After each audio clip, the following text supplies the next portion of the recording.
حضرت محمد صلی اللہ علیہ وآلہ وسلم نے فرمایا، جب ایک جوان انسان توبہ کرتا ہے تو مشرق سے مغرب تک کے قبرستانوں میں سے 40 دن تک عذاب اٹھا لیا جاتا ہے۔ آپ صلی اللہ علیہ وآلہ وسلم نے یہ بھی فرمایا، اللہ اس کے چہرے کو روشن کرے جو حدیث سن کر آگے پہنچائے۔ یہ حدیث ابن ماجہ سے نقل کی گئی ہے۔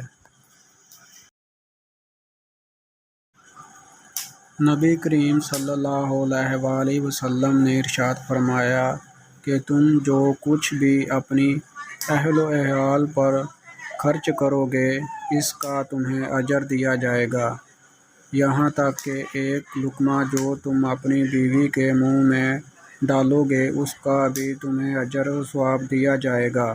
صحیح بخاری۔